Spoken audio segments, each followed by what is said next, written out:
안녕하세요. 경제로 보는 인문학 시간의 박정호입니다. 자, 오늘 주제 아마 앞서서 사진들을 좀 보셔서 예측하셨을 것 같은데요. 맞습니다. 미인에 대한 내용입니다. 도대체 미인들에게는 어떤 경제적인 원리가 숨어 있는지 아마 궁금하실 텐데요. 아마 이 시간을 끝내고 나면 미인들 속에도 많은 경제 원리와 경제적인 원칙들이 숨어 있다는 사실을 알게 되실 겁니다.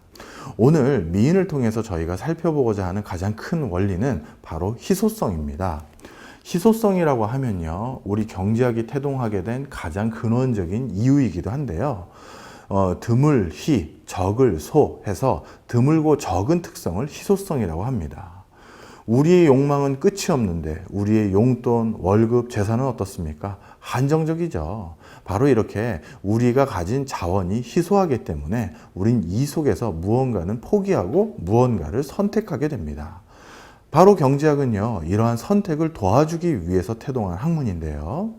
우리는 이렇게 희소해서 우리가 경제학적인 도움이 필요한 대상들을 경제재라고 부르고요. 희소하지 않아서 경제적인 담론으로부터 자유로운 재화를 자유재라고 부르는데요. 바로 오늘은 이 부분에 대해서 살펴보고자 합니다. 자, 본격적인 외모에 숨어 있는 경제 원리를 살펴보기 앞서서요, 오늘날 과연 외모는 어떤 의미인지부터 한번 살펴보면 좋을 것 같은데요. 이 외모가 우리 사회에서 어떤 의미를 담고 있는지를 쉽게 간파할 수 있는 통계 결과가 하나 있습니다. 1999년 우리나라 남성이 몸단장의 하루 평균 소비하는 시간은 48분 된다고 하고요. 같은 기간 여성이 몸단장의 하루 평균 소비하는 시간은 52분 정도 된다고 합니다. 그런데요, 10년 정도가 지난 2009년에 남성은 자신의 몸단장의 평균 70분을 소요하고 있고 여성은 71분을 소요하고 있다고 하더라고요. 자, 어떻습니까? 불과 10여 년 만에 20여 분 이상 우리가 몸단장에 더 많은 시간을 쓰고 있죠. 그런데 더 재밌는 것은요, 요 같은 기간 동안 우리의 평균 근로시간, 노동시간은 40분 정도가 줄어들었다고 하더라고요. 자, 그렇다면 40분 정도 줄어든 노동시간 중에 우리가 무려 20분은 외모를 단장하는 데 사용하고 있다는 사실로 귀결될 것입니다. 이처럼 우리 사회에서 외모, 자신이 외부에 어떻게 보여지는지는 굉장히 중요한 요소로 점점 자리매김하고 있는데요. 그렇다면 도대체 외모가 우리 사회에서 어떤 의미를 가져다 주기 때문에 이렇게 우리는 많은 시간 외모에 투자할까요? 도대체 외모는 경제적으로 어떤 의미를 담고 있는 걸까요? 자, 이 부분을 우리가 쉽게 확인할 수 있는 경제 개념이 바로 앞서 말씀드렸던 희소성입니다. 우리가 무엇인가 드물고 귀한 희소성이라는 것은요, 그만큼 경제적으로도 크게 대우를 받을 수 있는 요인이기도 합니다. 역시 외모가 가져다주는 경제적 효과 역시도 이러한 희소성에 근거해서 설명하면 좋을 것 같은데요. 자, 그러면 이것이 좀 더 구체적으로 투영되어 있는 장소가 어딜까요? 바로 외모를 바탕으로 우리가 무엇인가 이루어지는 많은 내용은 데이트를 하거나 결혼을 하는데도 관련이 클 것입니다. 그래서 이 외모가 의사결정에 어떻게 귀결되는지를 확인받기 위해서 우리는 결혼과 데이트 습성에서 외모가 어떻게 작용되는지 말씀드리도록 하겠습니다.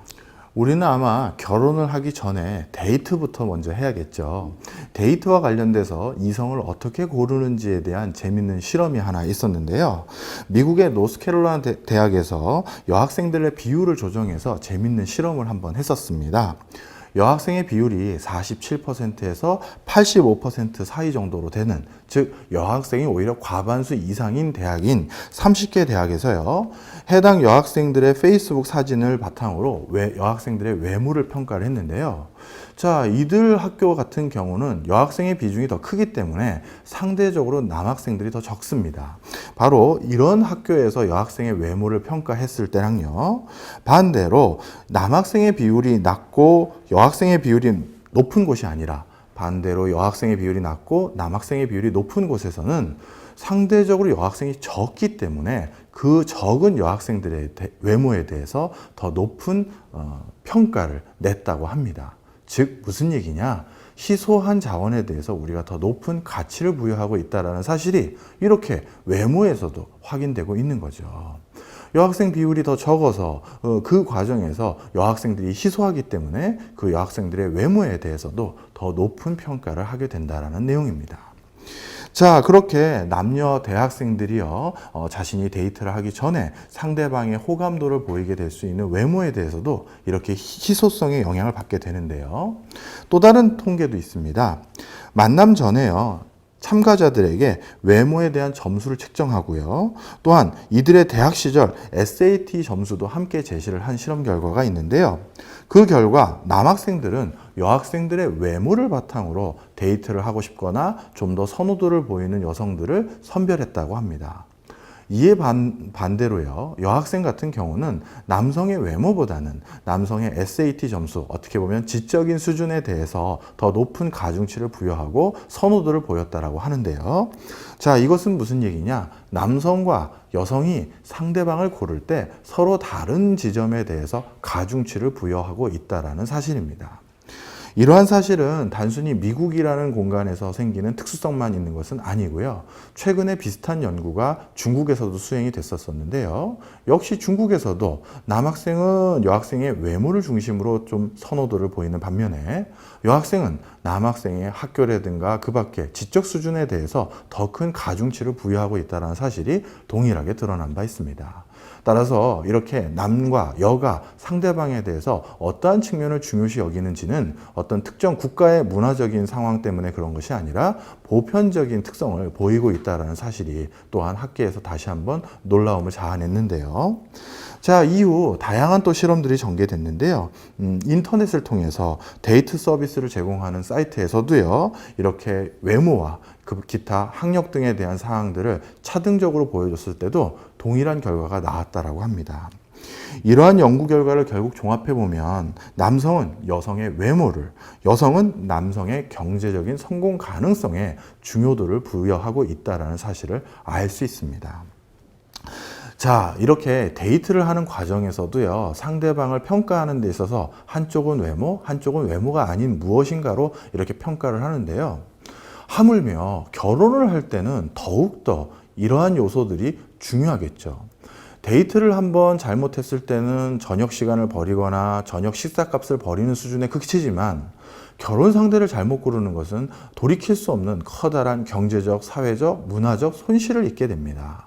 따라서 결혼 상대를 고를 때는 더더욱 본인들이 중요시 여기는 것과 중요시 여기지 않는 것에 대해서 명명백백하게 구분하게 되는데요. 여기에서도 외모에 대해서 다른 결론이 도출되었다고 합니다. 결혼 상대를 고를 때 어떠한 그 기준으로 고르는지에 대한 연구도 다양한데요. 이때는 외모뿐만 아니라 지능, 성격, 그 다음에 종교, 집안까지 조금 더 종합적인 상황들이 고려된다고 합니다. 즉, 데이트를 했을 때보다는 이제 안 보던 부분까지도 좀 더 챙겨보게 되는 것이 결혼을 준비하는 사람들의 자세라는 건데요. 자, 이 과정에서 우리 오늘의 주제인 외모 부분에 대해서 좀 더 명확히 살펴보면요. 외모와 교육 수준에 대해서는 상호 교환적인 요소들이 있다는 사실이 관련 연구에서 밝혀졌습니다. 1970년 미국에서 조사된 연구 결과와요, 1995년 상하이에서 조사된 연구 결과 역시 유사한 결과가 나왔는데요. 외모가 배우자의 결혼할 때 교육 수준과의 상호 교환성이 있다는 사실을 확인됐는데요. 간단히 예를 들면요. 평균 이하의 외모를 가진 사람이 결혼을 할 때는 상대방의 교육 수준이 평균적으로 1년씩 낮아지는 결과를 확인할 수가 있었습니다. 이처럼 외모가 낮아지면 교육 수준도 함께 낮아지는 이러한 상호 교환성, 의존성을 확인할 수가 있었고요. 이것을 좀 더 구체적으로 설명드리면 미국의 경우 외모가 하위 평균 15%에 해당되는 여성의 경우 배우자 남성이 평균 교육 기간이 1년 정도 더 적은 상황임을 확인할 수 있었습니다. 자, 결론적으로 뭘까요? 평균 이하의 외모를 가진 여성은요, 배우자가 평균 10% 정도 소득이 적은 사람과 결혼을 하게 되더라는 정말 그야말로 불편한 진실이 여기 투영되어 있었습니다. 국내 연구로도 어떤 연구가 있는지 한번 살펴봤는데요. 이수경 교수가 실시한 온라인 데이트를 대상으로 한 결혼 설문조사에서도 참 안타깝게도 유사한 결론이 이르게 됩니다. 결국 여성의 외모와 남성의 교육 수준으로 평가한 잠재적 소득이 함께 결부되어 지금 결혼을 고민하는 게 오늘의 세태구나라는 사실이 다시 한번 확인되게 됩니다. 결혼과 관련된 다른 연구에서도 경제적인 유의미성을 확인할 수가 있었는데요. 통상적으로 결혼을 할 때요, 남성이 여성보다 나이가 많은 것이 통상적입니다. 즉 남성은 늦은 나이에 결혼을 하고 여성은 조금 이른 나이에 결혼을 하게 되는데요. 물론 다른 여러 가지 요인도 있을 것입니다만 이 과정에서 경제적인 부분에 대한 해석도 가능합니다. 앞서서 우리 여성의 외모와 남성의 경제적 능력은 결혼을 할 때 중요한 판단 지표라는 말씀을 드렸는데요. 그 과정에서 남성은 자신의 경제적 능력을 과시해야 됩니다. 당연히 경제적인 그 능력을 좀 더 완비하기 위해서는 조금 더 많은 사회생활, 사회적인 경력이 필요할 것입니다. 그 과정에서 남성은 결혼을 늦추는 것이 좀 더 결혼 배우자로서 선택받기에 우호적인 상황을 만들 수 있는 요소고요. 반대로 여성은 결혼을 할 때 외모라는 요소가 무척 중요합니다. 이 과정에서 여성이 결혼 적령 나이를 늦추는 것은 결코 유리한 요소라고 될 수 없겠죠. 따라서 여성은 조금 이른 나이에 결혼을 서두르려는 습성이 바로 이 부분에서도 확인이 됩니다. 이러한 요인들로 인해서요, 남성은 조금 늦게, 여성은 조금 어리게 결혼을 하게 되는 행태도 바로 이러한 경제적인 이유 때문에 귀결된다라고 말씀드릴 수 있습니다. 이 밖에 우리가 노동경제학 분야에서도 이와 관련된 흥미로운 연구 결과가 있는데요. 기혼 남성의 수입이 미혼 남성에 비해서 상대적으로 높다라고 합니다. 참 이 부분도 재밌는데요. 기혼 남성의 수입이 예를 들어서 결혼하기 전에 비해서 10에서 많게는 50% 가까이 높아진다라고 하더라고요. 어떻게 보면 기혼 남성의 임금 상승률이 높은 것은 크게 두 가지로 생각해 볼 수가 있는데요. 기혼 남성이라는 것은 바로 어떤 여성에게 선택을 받은 남성이라는 의미로, 즉 그 남성들은 좀 더 경제적인 자립성 또는 경제적인 성장성이 더 좋을 잠재적인 후보군으로 선택을 된 것이고, 그 선택의 결과가 투영돼서 실제 급여가 올랐다라고 해석하는 경우도 있습니다. 어떻게 보면 또 다른 불편한 진실이기도 하겠네요. 요거와 관련돼서 또 다른 연구는요, 우리가 흔히 된장남, 된장녀라고 부르는 많은 젊은 남녀들이 있지 않습니까? 이 된장남, 된장녀라고 불리는 많은 젊은 남녀들은 결혼 후에는 돌연 알뜰한 살림꾼으로 돌변한다고 하는데요. 그 이유도 있습니다. 결혼 전에는 남성이 자신이 좋은 배우자로서 선택받기 위해서는 다분히 자신의 소득에 비해서 과분한 소비를 해야 될 때가 있을 겁니다. 상대방에게 자신의 진심 어린 마음을 표현하기 위해서 선물을 하거나 아니면 데이트 비용을 치러야 될 때가 있는데요. 바로 결혼을 하고 나서는 그러한 불필요한 자신의 어떤 신뢰를 얻기 위한 경제적 행위가 줄어들 수 있기 때문에 이처럼 알뜰 살림꾼으로 바뀌게 되는 이유도 여기 있다라고 할 수 있을 것 같습니다. 자, 우리는 이상에서요, 상대 배우자를 고르는 과정에서 데이트와 결혼에서 어떠한 경제적인 원리가 숨어져 있는지 살펴봤는데요. 사실 이렇게 결혼을 하는 과정에서도 경제 원리가 중요하지만 결혼을 유지하는 과정에서도 또한 경제적인 요소가 중요합니다. 대표적으로 맞벌이 부부와 맞벌이 부부가 아닌 부부의 이혼율을 조사해 봤는데요. 상대적으로 맞벌이 부부의 이혼율이 훨씬 높다라고 하더라고요. 그것은 뭐냐 하면 굳이 결혼 상태를 유지하지 않더라도 나 스스로 독립적으로 경제 활동을 하거나 생활을 할 수 있기 때문에 결혼에 연연하지 않는 모습이 투영돼서 상대적인 이혼율이 높을 수 있는 배경이 되었다고 생각이 됩니다. 어떻게 보면요, 이번 회차의 강의를 준비하면서 제가 외모와 결혼 속에 숨어져 있는 경제 원리를 설명하면서 참 불편한 진실들을 많이 말씀드렸고, 어떻게 보면 좀 씁쓸한 어떤 기분을 많이 갖게 되었습니다. 하지만 저는 이렇게 말씀드리고 싶습니다. 궁극적으로 우리가 누군가에게 내가 파는 물건, 내가 제공하는 서비스 또는 나 자신을 선택받게 만들기 위해서는 나 스스로가 귀하고 아주 드문 그런 사람이라는 걸 선택받게 해야 되는데요. 바로 희소성을 강조해야 되는데요. 아마 희소성을 강조하는 방법은 외모 말고도 더 있을 것 같습니다.